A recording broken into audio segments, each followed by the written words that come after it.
The world as it was no longer exists. Humanity's once proud cities are now lifeless husks, overrun by a species born deep within the earth, the strain.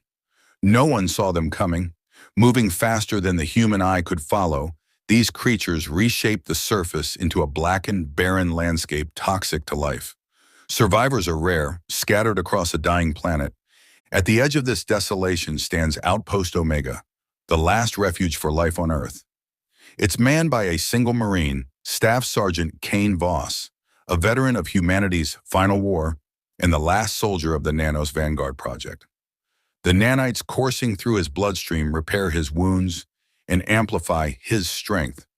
But they've left him detached, haunted by the faces of comrades he couldn't save. Kane isn't alone. A 13-year-old girl named Lila Harper, found hiding in the wreckage of a museum, has become his unlikely partner. Lila isn't ordinary. She carries with her a mysterious artifact she uncovered, a jagged crystalline shard that fused into her chest. The shard transformed her into something beyond human, a weapon capable of unleashing devastating energy at a cost she doesn't fully understand.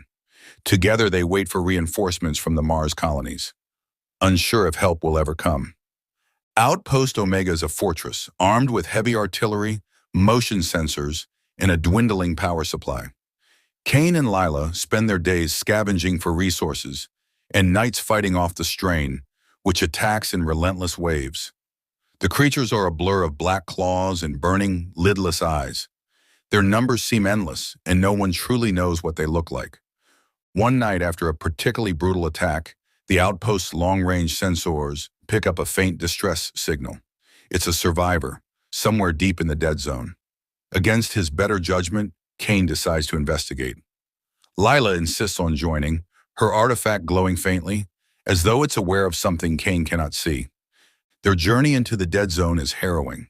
They encounter twisted, skeletal forests and rivers of acidic sludge, remnants of Earth's surface corrupted by the strain.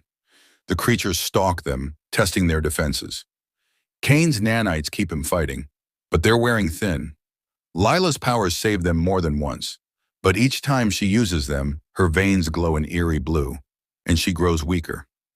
Deep in the dead zone, Kane and Lila discover the source of the signal, a crashed shuttle from the Mars colonies. Its crew is dead, but the shuttle's data drive contains a shocking revelation. Mars was not sending reinforcements. They were sending exiles.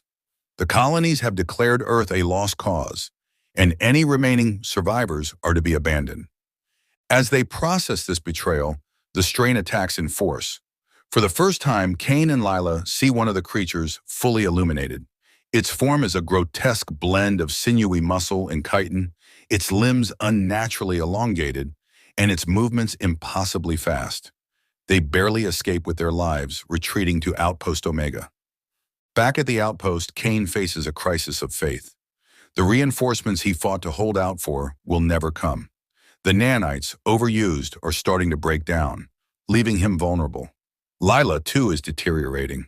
The artifact is consuming her, feeding off her life force to power its destructive abilities.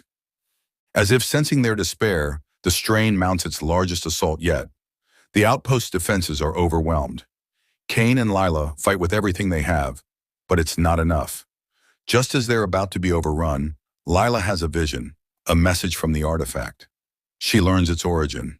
It's a fragment of a weapon created by an ancient race that once fought the strain. Lila believes she can use the artifact to destroy the creatures, but doing so will mean sacrificing herself. Kane refuses to let Lila die. Instead, he hatches a desperate plan. The outpost's reactor, powered by the same kind of crystalline energy as Lila's artifact, can be overloaded to create a blast powerful enough to destroy everything within a 50-mile radius. It will buy Mars time to regroup, even if it costs them their lives. As the reactor begins to overload, Kane and Lila make their final stand against the strain. The creatures swarm the outpost, their shrieks filling the air. Kane, his body failing, fights with brutal efficiency, his nanites pushing him beyond human limits. Lila, glowing like a star, unleashes the full power of the artifact, carving through the creatures with blinding energy. As the reactor reaches critical mass, Lila's artifact activates on its own. It merges with the reactor, amplifying the explosion into a cataclysmic burst of light that engulfs the dead zone. When the dust settles, the landscape around Outpost Omega is scorched clean. The strain is gone, or at least driven back underground. Kane survives, barely, his nanites repairing his shattered body. Lila, however, is gone. All that remains of her is a faintly glowing shard embedded in the scorched ground. Kane takes the shard, vowing to protect it and honor Lila's sacrifice. As he gazes at the blackened horizon, a new signal crackles through his radio. It's not Mars, it's Earth. Survivors. The fight isn't over yet. Kane shoulders his weapon and starts walking toward the signal, a lone warrior in a world reborn. The blackened horizon is a story of sacrifice, resilience, and the enduring hope that even in the darkest times, humanity can rise again.